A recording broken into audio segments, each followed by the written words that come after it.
Revelation chapter 2 प्रकाशित वाक्य 2 पर्वर प्रथम पदरे देखा पाऊछु। ए विषय नहीं कि किछि समय मु आपण मान सहित आलोचना करने चाहूँगी। ता पूर्व समस्त को मो तरफ ख्रीस्त प्रेम नमस्कार जनाए। आशा करी आपण माने समस्त भलर अच्छी, कारण प्रभु आम इमानुएल परमेश्वर अटंती, आंभ मान सहित परमेश्वर अटंती। से आंभ मानकर जिहोवा जायर परमेश्वर अटंती। से आम प्रत्येक विषय जानते। से होती सर्वव्यापी सर्वंतर्यामी सर्वज्ञानी परमेश्वर तांठारे से मैंने विश्वास करियछु। ख्रीस्टियन माने आमे तांठारे ए जिनिस को लेकिन विश्वास करियछु, कारण से होती सर्वव्यापी सर्वंतर्यामी आउ सर्वज्ञानी। ए वाक्यटा मो ख्रीस्टियन भाई और भौणी मानक निमंते करियछि आ कहबा चाहूँगी।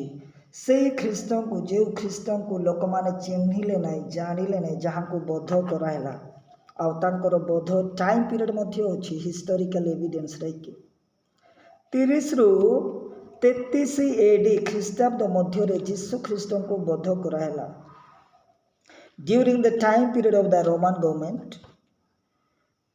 रोमान साम्राज्य शासन जिते चली से समय रे जीशु को बोध कराला, क्रूसविद्ध कराला, समस्ते जानिछु।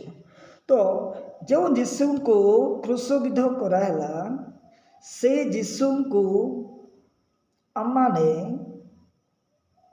देखुछु तांकर रूप, तांकर अवस्था, तांकर कंडीशन कौन रोची, कौन कहूँ बाइबल। जीशु को मृत्यु आउ जीशुकर जन्म ठारू मृत्यु पर्यंत जो जीशु को आपण माने देखी बाइबल रे पढ़ी अच्छी, जगत चिन्ही अच्छी जानी अच्छी, से ख्रीस्त भिन्न आउ प्रकाशित वाक्य रे जो जीशु को आपण माने देखुं से जीशु से उद्धारकर्ता भिन्न अटंती। तार अर्थ से मनुष्य से ख्रीस्त जहाँ को आमने देखिलु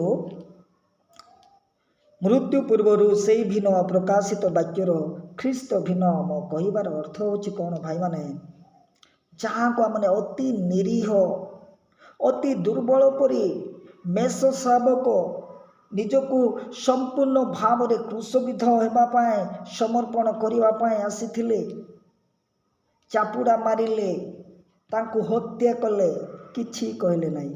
से ही ख्रीष्टक रूप रंग जदि आपण माने प्रकाशित वाक्य जदि देखिबे भयानक रूप रंग रे जीशु ख्रीष्ट वर्तमान अच्छंती, से विषयटा को चिंता करिबा।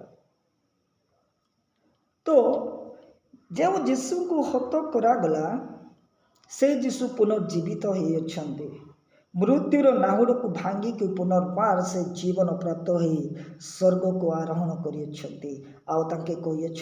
मु आसुअछि बहुत शीघ्र आसुअछि आउ तुम्भ मान को मो जो जगह रहुछि से जगह को नहीं किछिबा पाए।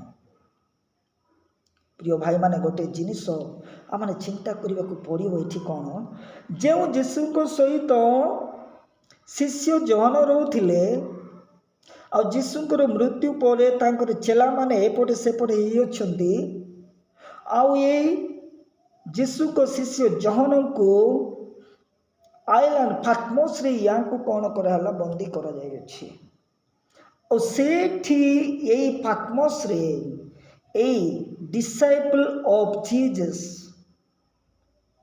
जॉन कौन कर जीशु को दर्शन पाउछंती। मृत्यु पूर्वर जो जीशु ठारे रोथिले जहन से समय जीशु को अन्य भाव रे जानी थिले जहन, किंतु एठी जो देखुछंती जीशुकर रूप रंग अत्यंत भयानक आउ से जहन जीशु को से देखि पारो नाही। लिखा जाउछि कौन तार प्रकाशित वाक्यर 1:12 पदरे कहउछंती कौन, किए मो सहित कथा कहउछंती यह देखिबा निमंते मु बुली पड़िली आउ बुली पड़ते मु देखिली सप्त सुवर्ण प्रदीप आउ से सुवर्ण प्रदीप मध्य ସେଇ ହତ ଯୁବା ମେଷ ଯିଏକି ଆମମାନଙ୍କର ଉଦ୍ଧାରକର୍ତ୍ତା ଖ୍ରୀଷ୍ଟ ଅଟନ୍ତି। ଜହନ ଶିଷ୍ୟ ଜହନ ପ୍ରକାଶିତ ବାକ୍ୟରେ କହୁଅଛନ୍ତି, ମୁଁ ତାଙ୍କୁ ଦେଖିପାରିଲି ନାହିଁ। ମୁଁ ଯେତେବେଳେ ଚାହିଁଲି ତାଙ୍କୁ ଦେଖିବା ପାଇଁ, ମୁଁ ତାଙ୍କୁ ଦେଖିପାରିଲି ନାହିଁ। ଆଉ ଲେଖାଯାଉଛି କ'ଣ? କିଛି ବିଷୟ ଚିନ୍ତା କରିବା। 32-33 AD ମଧ୍ୟରେ ତାଙ୍କୁ କ୍ରୁଶବିଦ୍ଧ କରାହେଲା। ଆଉ ଜହନ ଶିଷ୍ୟ ଜହନ ଯେତେବେଳେ ତାଙ୍କୁ ଦର୍ଶନ କରୁଅଛନ୍ତି, ସେ ସମୟ ଟାଇମ୍ ପିରିୟଡ଼ ଥିଲା 95 to 96 during the time period of Domitian। ଏମ୍ପେରର ଡୋମିସିଆନ ଯେତେବେଳେ ଥିଲେ, ସେହି ମନ୍ଦିରରେ ଏଇ ଜହନକୁ ରଖିଲେ ପାତ୍ମୋସ ନାମକ ଦ୍ୱୀପରେ। ଆଉ ସେଇ ପାତ୍ମୋସ ନାମକ ଦ୍ୱୀପରେ ହିଁ ଏଇ ଶିଷ୍ୟ ଜହନ ତାଙ୍କର ଯୀଶୁଙ୍କୁ ଦେଖୁଅଛନ୍ତି। ଆଉ ତାଙ୍କ ଯୀଶୁଙ୍କର ରୂପ ରଙ୍ଗ ଅତ୍ୟନ୍ତ ଭୟାନକ। ଚାଲନ୍ତୁ ଦେଖିବା କ'ଣ କହୁଅଛି ପ୍ରକାଶିତ ବାକ୍ୟ ସେଇ ଯୀଶୁଙ୍କ ବିଷୟରେ। କହୁଅଛି କ'ଣ? ରେଭେଲେସନ୍ ତାର ଅଲରେଡ଼ି ମୁଁ ଆପଣଙ୍କ ସାମ୍ନାରେ ଆପଣଙ୍କ ସମ୍ମୁଖରେ ମୁଁ ଗୋଟିଏ ବାକ୍ୟ ପଢ଼ିଲି।